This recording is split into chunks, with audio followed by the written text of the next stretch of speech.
for coming to the post-lunch panel. Hopefully everyone is well sated and ready to listen to three really interesting panelists. My name is Allison Schlobbaum, and I'm a graduate student here in the department, and it's really my pleasure to introduce the following three papers. Our first paper is going to be Communication and Representation, an Opportunity for the Marginalized by Stevie Munz, who comes from the Communication Studies Department at Ohio University. So, wait, Stevie. And then our second paper will be, Does Diversity Discourse Enable or Constrain Equality in Higher Education? By Marlo Goldstein Hode from the University of Missouri. And then last but certainly not least is A More Perfect Union and the Inclusive Exclusion of Racial Analogy, a paper by Alex McVey from George Mason University. So without further ado, we'll let Stevie get started, and afterwards, please be excited for a challenging question and answer period. They all told me they really want challenging questions, so we're excited. Thanks. All right, thank you. So today I'm going to present a paper that does not engage traditional data. Rather, it presents sort of a conversation between scholars and theorists that we often use to analyze our data. And so what this essay really did was look at a whole sort of group of theorists. I think I'm going to kind of talk about 7 in brief detail, and kind of consider this idea of looking at these theorists and how they talk about communication as an opportunity for the marginalized, rather than talk about these theorists in a way that layers their ideas over our discourses or over the voices of marginalized populations. So to begin, I'm going to talk a little bit about Ferdinand de Saussure. So he really concerned himself with sound images and their respective signifier and signified. With him, we really see a very structuralist approach to communication. Individuals in the population are not afforded a lot of opportunity to communicate, but rather the group as a whole sort of has an opportunity. So this is an interesting kind of idea and way to think about communication, but we also see some problems with this. And I'll kind of converse about these in relation to one another as I progress. Next, we kind of have Henry Louis Gates Jr., and with him we see how Black English is not broken English, but rather a form of English that's learned like the mother tongue. This is a significant advance from de Saussure, who really considered constructs really singular ideas, and that there was no overlap, right? There was a right way and a wrong way. And with Henry Louis Gates Jr., you see that language is not limited to a binary system, but we really see this idea of the trinary, that there's another way of engaging communication, another way of looking at what's potentially different is not wrong, but just as another way of communicating. And I think this sort of question is really important because it can inform more deeply our own research, rather than considering constructs in isolation or as individual. We can think about constructs as a binary or having multifaceted issues. So we also see with Henry Louis Gates Jr. that Black English and Standard English are presented by him, and with Black English you get to see sort of a manipulation of the rhetorical quality of language that Standard English does not engage in. But they have an ironic relationship because they depend on one another. And so this sort of allows us to examine that complex relationship between Standard English that's often considered proper, and then Black English as perhaps a mother tongue, but in this relationship that's very complicated. Next, we can consider Foucault. We use him all the time in research. And Foucault presents an interesting perspective to communication for the marginalized because he really looks at minority groups as powerless against the system. And with that, we see that the dominant members of society truly control the sign that we accredit back to Saussure, and that the minority populations are left with very little opportunity to impact that sign or control a sign. We also see that with Foucault, he considers questions of powerlessness against the procedures of exclusion. And I think this is a significant idea that extends sort of where Saussure was and where other structuralists were. We also see that he considers language as highly structured and resistant to change. And this is, if we compare this then to Henry Louis Gates Jr., who considers Black English as not problematic, but rather as a potential mother tongue, these are two quite divergent ideas. Next, I engaged Gloria Ansaldúa, who chooses to not only engage her identity, but also being a non-native English speaker as a position of power. And with this, we see that communication and representation can actually afford minority groups an opportunity to not only process, but present themselves in society. So we really are allowed to consider communication as a sense of empowerment.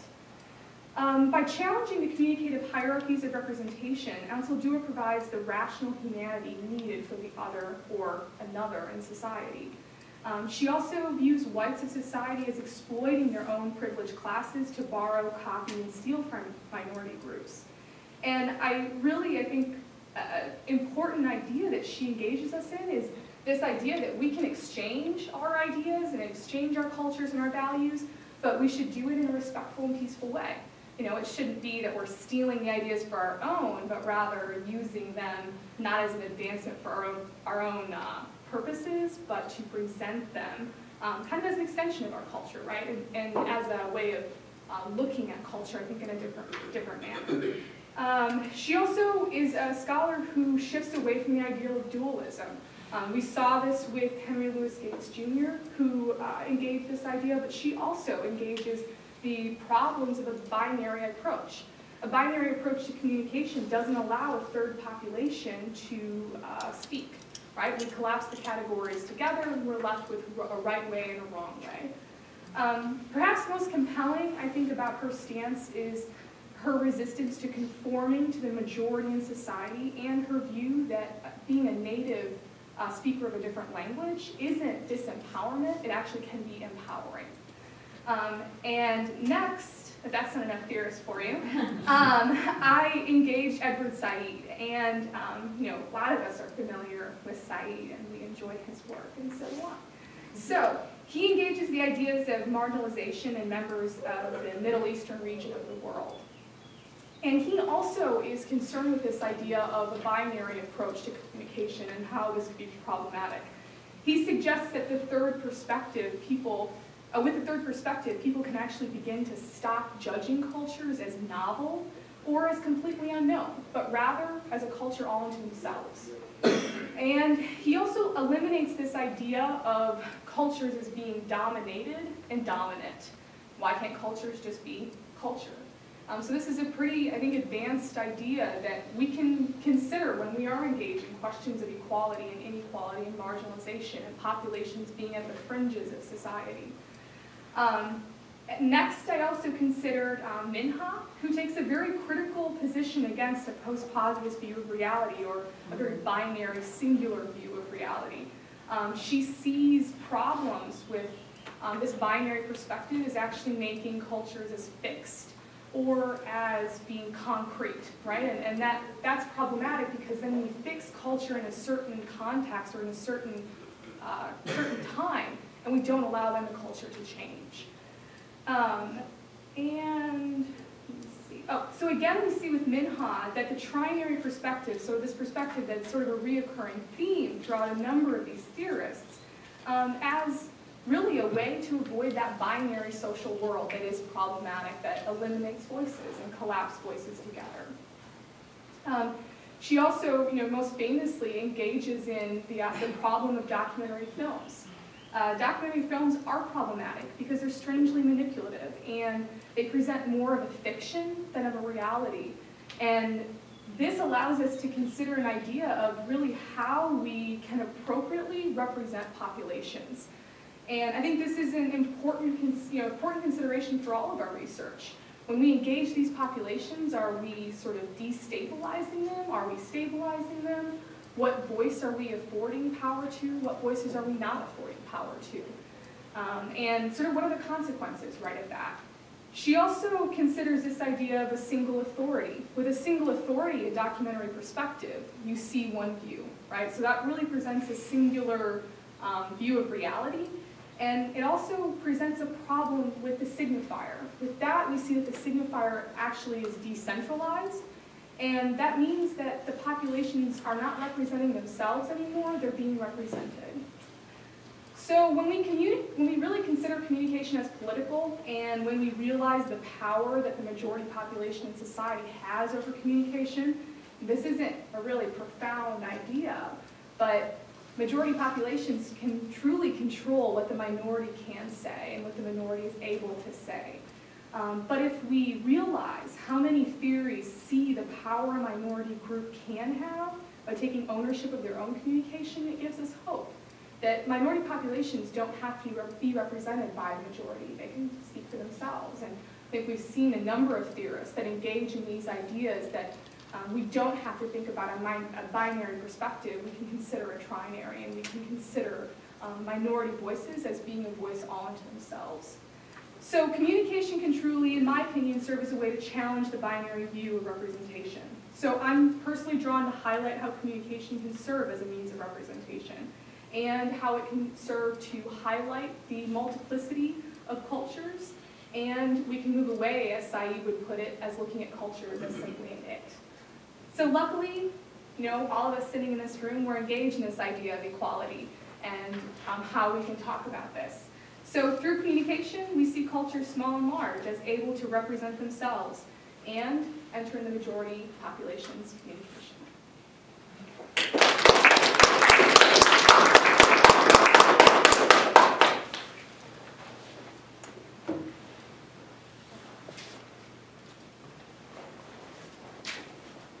I darkened the screen. I have it all set up. It's all ready to go. It's ready to go. Don't worry.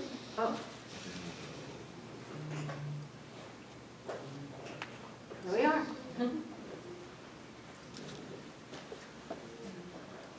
Okay. All right. Okay, so hi everyone. I'm Marlo, and I'm a third-year graduate student, just passed comps in February. So today I'm presenting I'm presenting basically my thought process or rationale for my dissertation project. I've written the lit review argument for it a bit, and this is kind of percolating, so I really appreciate this opportunity to talk with you and get some feedback on it. I envision my, I didn't touch anything. You saw me, right? And I don't know how to go back. Okay, I think that's a sign to move ahead. Hopefully it will stay there. So before I can talk to you about this paper, I should talk to you about my positionality and my two hats. So on one side, you can see my deconstruction hat. I'm a critical scholar, and I engage with the ideas of power, ideology, hegemony, and discourse, and how these function to control, oppress, normalize, and make deviant our embodied identities.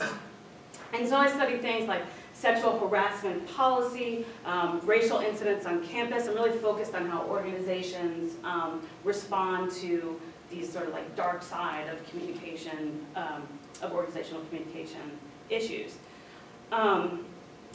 On the other side, this fancy hat, so rather than, I did teach public speaking the first year, but then I changed my assistantship to work in the Chancellor's Diversity Initiative. And so within this context, I'm a diversity practitioner. I do training, I develop educational content, online modules. So on one hand, while I critique diversity discourse, on the other hand, I produce it. So I'm a little bit like Dr. Jekyll and Mr. Hyde. And I think this is important to understand as I move forward in my presentation and my work. So it's always good to define your terms, although I realize that I'm preaching to the choir in this house, so I won't spend a lot of time. But I will say for my project, my overall project, I want to engage in this multi-level analysis that's looking at probably do the 4 levels that Allison and Kariman talk about, so the mega level, grand level, meso level, and micro level, which adds another level to our normal standard 3 levels. But I want to develop a project using what I may call a mixed methods approach, because it's critical discourse analysis on one hand, and then critical approaches to organizational rhetoric on another hand. But there'll also be interviews and things like that. So, but for today I'm going to talk about a particular type of diversity discourse, which I am conceptualizing as statements, policies, practices, the ways we talk about, promote, educate people about diversity. I'm not actually going to define diversity. I will make some comments about why that's very problematic just a little bit. So again, preaching to the choir here, what do diversity discourses have to do with equality? As you know, discourses are not neutral, nor are they a reflection of reality. Discourses, they not only constrain us about who we can be, how we can imagine ourselves, but they also enable us and shape our identities. So they inform what we know to be possible and impossible. And obviously this is no small consequence. So that's why I think it's critically important to explore if, how, when diversity discourse opens a space opens a space for change and or reproduces the status quo. I'm all about and or all over the place. So the word diversity is, it's ubiquitous, it's ambiguous, it's hotly contested. And this is a question that I'll throw out to the rhetoricians in the house to answer later, but I wonder if it is almost like an ideograph, as we talked about yesterday, or sort of, which is a certain status, I guess, of a word. I also was turned on recently to the concept of empty signifier, le clau, which I don't know enough about to talk about intelligently, but that makes sense, like diversity is a vessel into which we dump all this kind of meaning, or is it simply used as strategic ambiguity, which I think also fits, but I'd like to get some feedback on that. So anyway, I'm not going to define diversity, but I will say that there is a dominant form that it has taken in many contexts, and that is what is often referred to as the business case, which basically says, if we harness, celebrate, value, embrace diversity, we'll reap the fruits of this value-added proposition. And I'll talk just a little bit more about the business case. Just a little history for maybe people who don't know a lot about this. But the word diversity became very popular in the late 80s as there was a lot of pushback, in Reagan era and the rise of neoliberal values and economics. So there's a lot of pushback to affirmative action and equal opportunity initiatives. So practitioners kind of got with the program and they realized, if I want to have a job, I need to start thinking about ways to engage organizations a little bit more in their work. So they kind of made this rhetorical switch towards more managerial interest and instrumental value of diversity, right? It's a business imperative, competitive advantage. And this is widely supported by this big U.S. Bureau of Labor report called Workforce 2000, which came out, I think in the mid-80s, late 80s.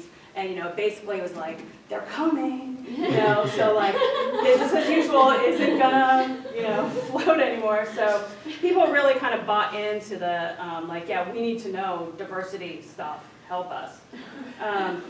So the business case, but it became based on sort of this enlightened self-interest, this competitive advantage, concern for the bottom line. It's not about equity or doing the right thing. Don't worry about that. This is really about making money, so pay attention. And so within this business case, there's certain sort of legitimized ways of talking about diversity within the business case. And then that sort of creates a narrative closure and delegitimize other aspects of diversity discourse. So, when we operate within the business case and we ask, why is diversity important? Why do we need to, talk about it and invest money in it? So from inside the business case, it's about we have a lot of new workforce diversity and global competitive advantage, competition.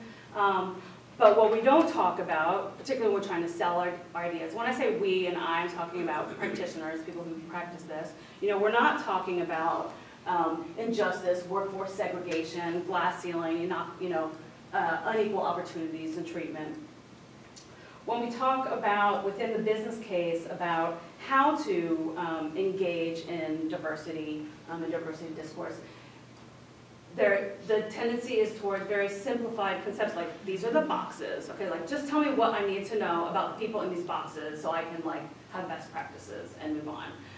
What we're not talking about is, you know, intersectionality of multiple identities and the pluralistic identities that exist within these categories and the problematic nature of these categories. Because really, who has time to learn that? Also, within the business case, you know, the goal is really our business imperative, our survival in this global competitive marketplace. So what is excluded from that is, you know, the issues of dealing with the racist, sexist, homophobic society. You know, I guarantee you're not going to get a manager to pay to do a training with that as the end goal, okay? Also within the business case, when we're talking about like what is diversity, well, each of us is diverse. You know, we're all diverse together. Everyone brings something unique to the table, and we can, you know, celebrate our differences.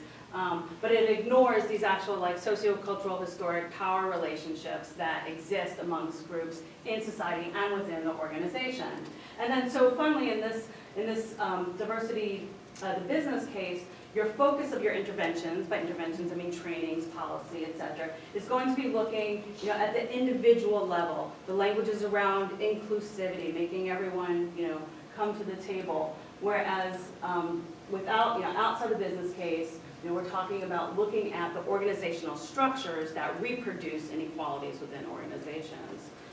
So, you know, I just will put on my practitioner hat for a second, because I do want to say that as a person who develops content, does diversity training, I don't actually think these are mutually exclusive, and I think these can be engaged together. I call it the pill and the peanut butter approach, and I'd be happy to talk about that a little bit later. Yeah, it's a dog thing. Okay. Yeah. So the business case has long dominated the corporate world, and it's also seeped into higher education, and not just in the U.S. In my lit review, I looked at higher ed articles from Australia, New Zealand, and UK, and oh my goodness. It's okay. It's also a loose too. Okay, all right, loose. Okay, so let's move on. I'm trying. It wants you to stay Maybe give here. it a second. I know. Yeah. Oh, okay. It's a sluggish machine. I'm feeling it too. Okay, so while I wait for the machine to catch up, so also if you've read looked at the language at all in the Grutter versus Bollinger case, the famous University of Michigan case that upheld the right to consider race in their, would you mind someone help me for this? Yeah. The compelling interest that the court drew upon very much drew upon the sort of business case model. They were looking at the necessity for educating students for the workforce. You know, it was very workforce-driven managerial interest logics. And so it's not surprising that this got widely taken up in the higher ed context. Thank you so much. Is there content here? There is, but it's going to click for me, right? Just when I want it. Oh, no, not quite yet. Okay, so the big.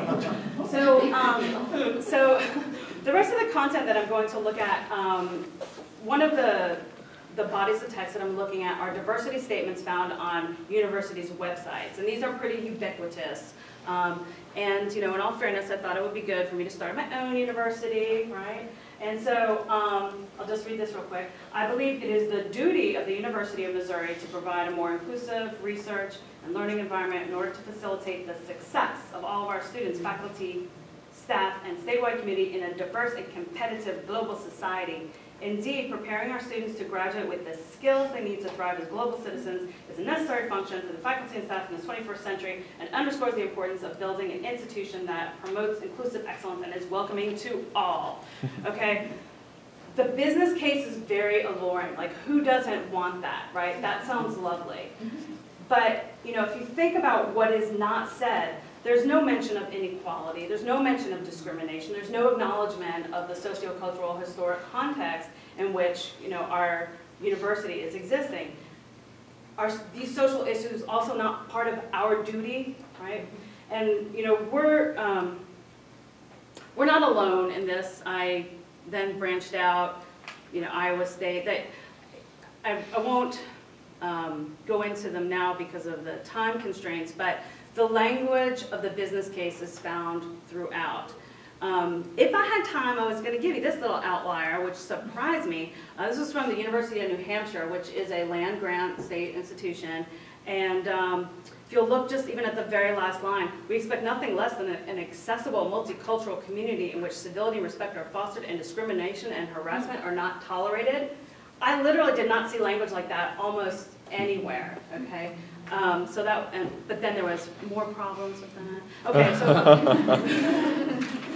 Okay, so in conclusion, so on the one hand, the legitimacy that the word diversity enjoys at the broad institutionalized level opens some space, generates some acceptance, garners some resources to enable some individuals who do not embody the dominant norm.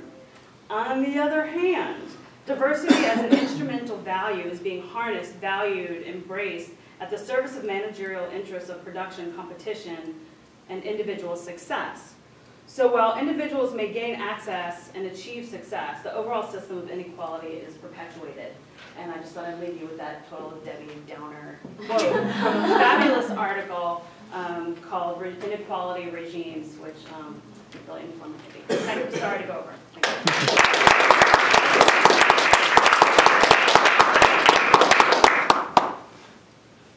you. Nice.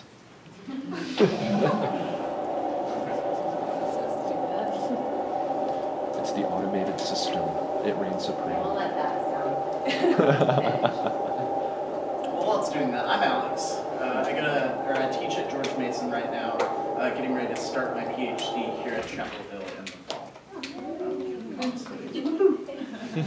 fall. So I'm about to do the boring rhetorical scholar thing and read from my paper for a while, so I'll get audience participation out of the way first. Who all followed the 2008 Obama election? Whoa. Right, hopefully everyone, right? If there was one moment that sort of stood out as the thing that could have destroyed the Obama election, what was it? Jeremiah Wright, right. That's the speech that I'm dealing with. So I'm glad you all know a little bit about the context. For those of you that don't, Obama had an association with his former pastor that came out in the form of sound bites that were played on Fox News, on major news outlets. His former pastor saying things like, God, not God bless America, God damn America, right? And this was coded as a form of reverse racism, that Obama was associating himself with a racist. Obama's approach was to take the Avenue Q approach. Everyone's a little bit racist, right?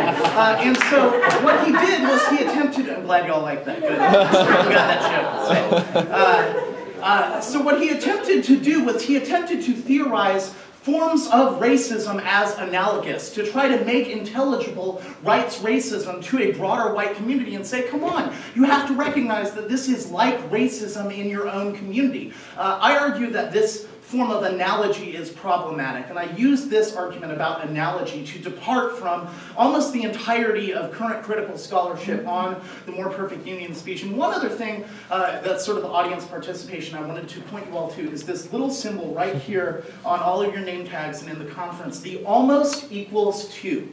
The almost equals 2. And I think this is a dynamic symbol that shows how discourses of equality can become problematic. Because when you discuss that something is almost equal to something, what you face are those differences, the ways in which analogy flattens over the distinctions between divergent groups. So, fun stuff out of the way, now you're going to have to hear me read for a while. Rhetorical scholars have widely heralded Barack Obama's A More Perfect Union address as an exemplar of anti-racist discourse. I depart from this line of analysis by arguing that the rhetorical force of A More Perfect Union occurs through a grammar of multiracial anti-blackness, that he faces the violence of white supremacy by analogizing the gratuitous suffering of black bodies to the contingent suffering of civil society's junior partners. By theorizing multiracialism as resistance to, rather than a function of, anti-blackness, rhetorical scholars engage in both a flawed theory of racial inequality and a counterproductive model of political action. I argue that a more perfect union demonstrates both the limits of the field's current theorizations of racial difference and the necessity of placing anti-blackness at the center of disciplinary conversations about race and racism. The paper breaks down in 4 sections. The first, I look at the body of scholarship in the field of rhetoric about a more perfect union. I locate in it both a theory of racism and an ideal model of political action in response to racism. That theory of race holds that racism is a function of a monovocal discourse. In other words, that a singular group controls hegemony over the discursive scene. Robert Terrell calls this a fundamental aphasia about American political discourse. Aphasia refers here to aphasia, a lack of speech, an inability to meaningfully discuss racial difference. It codes homogeneity as racism and heterogeneity as the opposite of racism, and it advocates for overcoming racial trauma by historicizing racial trauma and putting it in the past, locating it firmly in the past. The political praxis that evolves out of this is one of multiracial coalition politics. In other words, you have to analogize your different perspectives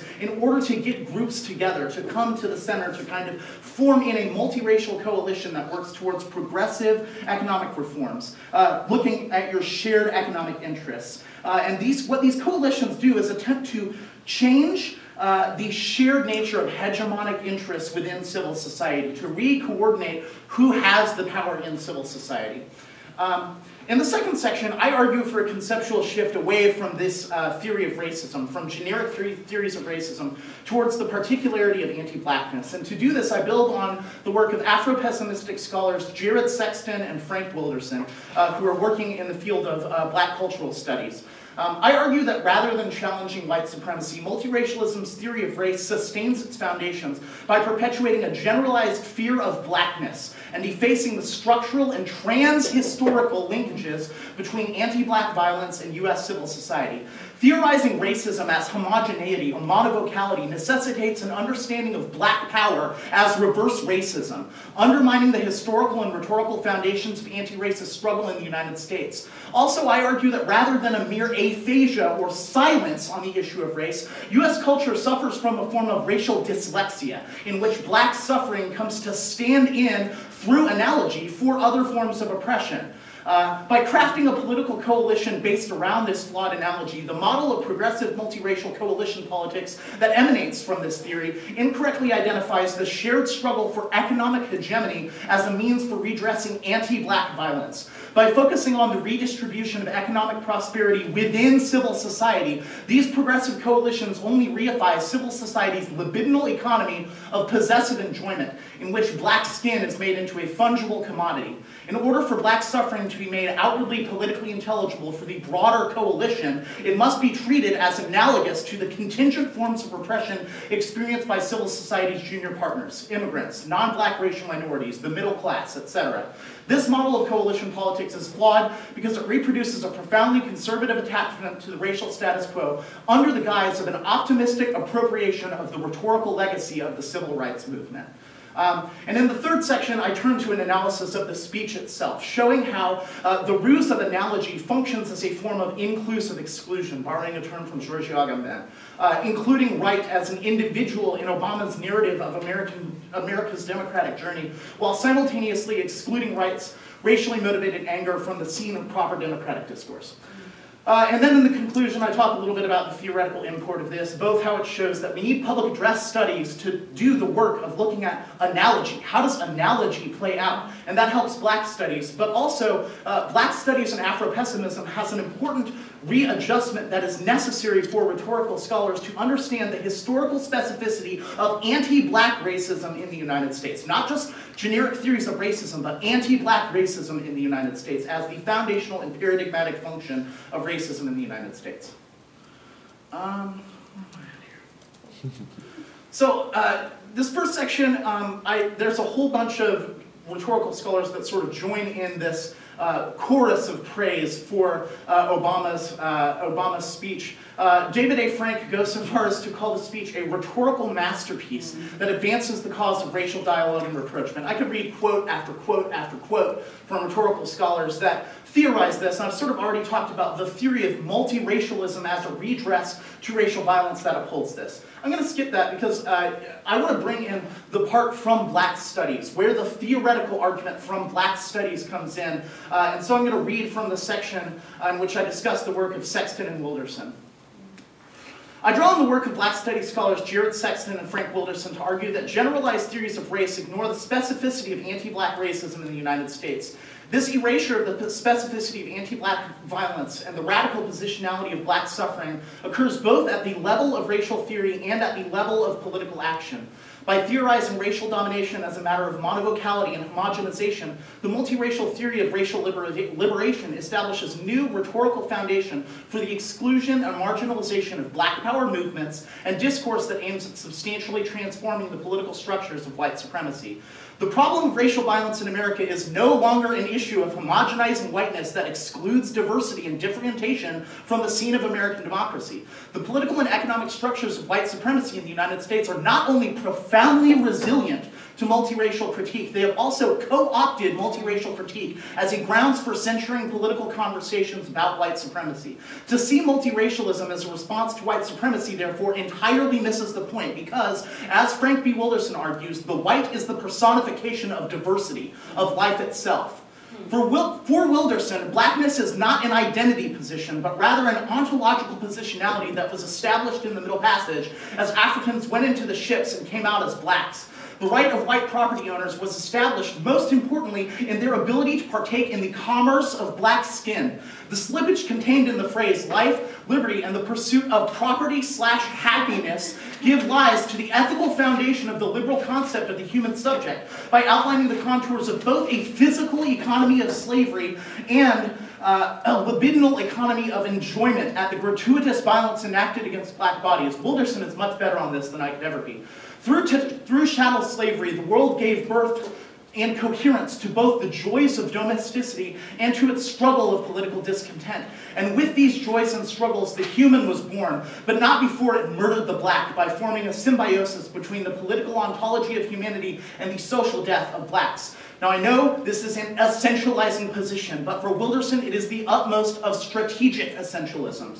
For Wilderson, the purpose of essentializing Blackness as the ontological position of the slave is to produce a paradigmatic analysis of anti-Blackness as the foundational category through which racial violence in the United States becomes intelligible. This shift in analysis disturbs a number of the theoretical underpinnings of Obama's critical reception in the field of rhetoric.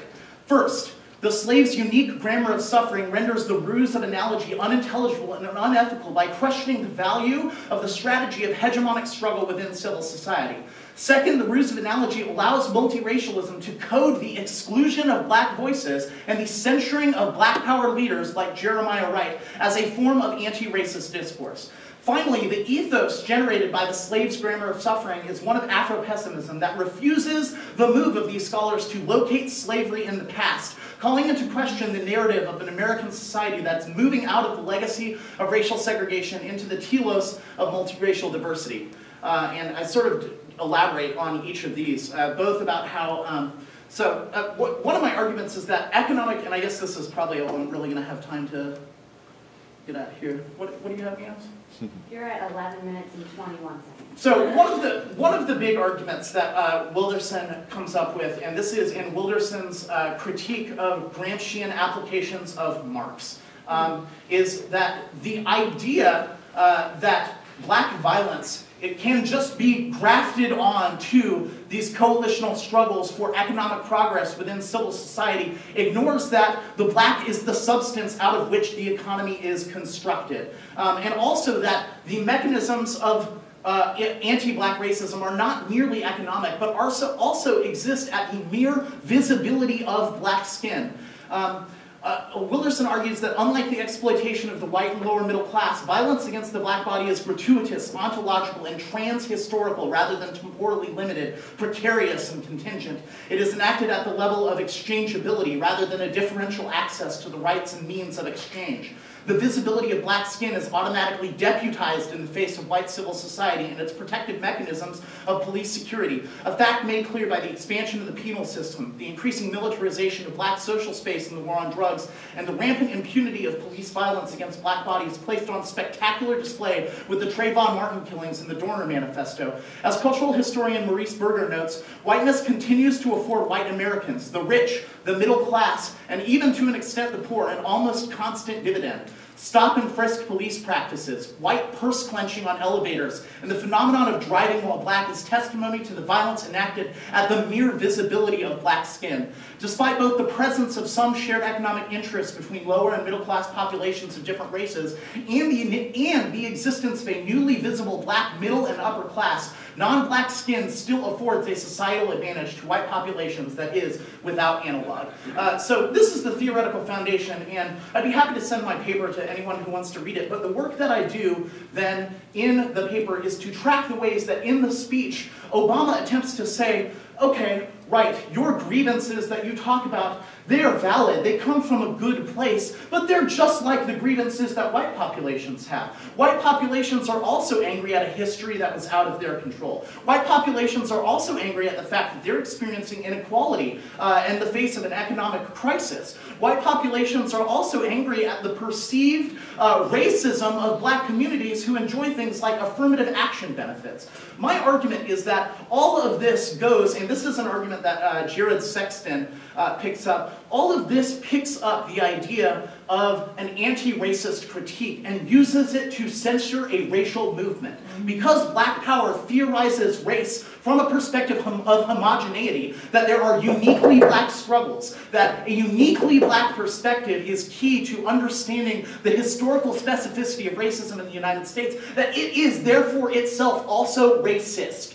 Right? And what that does is it removes white supremacy from its historical context of anti-blackness. And it theorizes race just as something that anyone could do to another person. If I'm mean to someone from another race, that is racism. It's not a structure, right? It doesn't evolve out of a historical system in which black skin has been deputized in the face of white civil society, but it's rather just a phenomenon that anyone could do to anyone else. That Wright did when he spoke out of the political hush harbors of the black church, right? And of course the goal and the reason why David A. Frank praises this speech is precisely because it keeps black anger there in the hush harbors of the black church. It helps speak across the divide, right? But you need Obama to do it. You need the symbol of Obama's multiracial body in order to do that work of speaking across these hush harbors. And so that is what's problematic because it effaces the possibility that anger, that pessimism, could be a unique form of black political voice and a generative affect of black political anger that could be mobilized. And this is something that Sexton goes into much greater work than I could do, but I apply that specifically to the context of Obama's speech in a way that I think is interesting and hopefully helpful for other rhetorical theorists attempting to think about racial difference.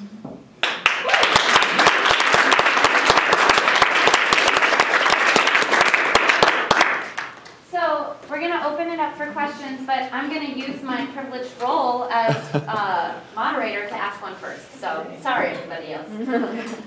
I want to draw some connections between, first of all, thank you very much for these really insightful and thought-provoking and political presentations that you've all given. And I want to draw a connection between all of your works for a second. I see in all of your presentations this emphasis on particularity versus generality as something that is important when discussing race. Stevie, you talk about this third perspective, as opposed to just a general multicultural multiplicity. You're very specific in your designation of a third perspective, not a heterogeneous blob of signification, right? Mm-hmm. And then Marlo, you talk about diversity as ambiguous. And I'm looking forward to hearing more about the ways that diversity operates in the ambiguity within the business case versus perhaps and I forget what the second case was, the non-business case. And then, Alex, your specificity of anti-blackness as opposed to a general homogeneous multiculturalness is something that I see drawing on this specificity versus generality. And so I'm going to ask a really hard question now.